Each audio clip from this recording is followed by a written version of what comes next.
one of the, not the only, but one of the major causes about the whole push of back to the office, which was a big thing this year. A lot of it is about the workplaces conforming to the managerial comfort zone of our leaders. As a boss, I'm more comfortable to have my employees in front of me where I can see them working and know that they're busy doing what they're supposed to be doing. And that's too hard for me to do from home. So I'm more comfortable if people are at the office.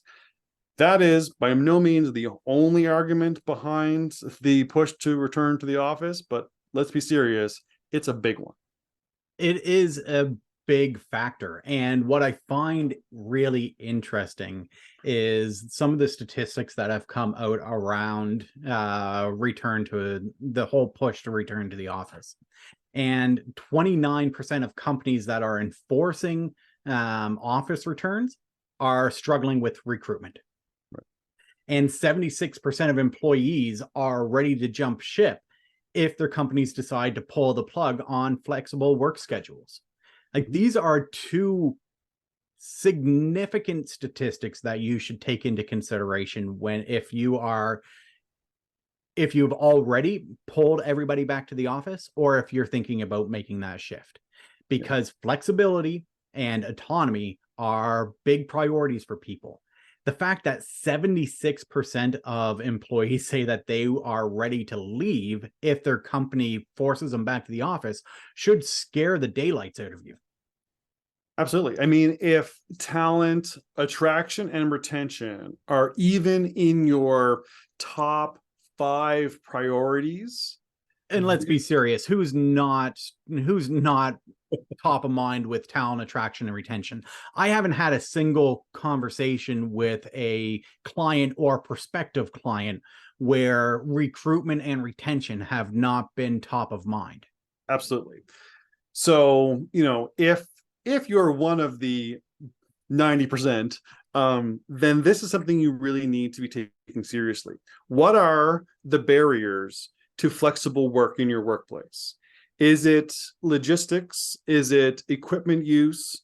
Is it, the idea of the physical location-based work, running factory machines and those kinds of things? That stuff is legitimate. We talked about this a bit in previous episodes about the legitimate and the non-legitimate reasons for return to the office.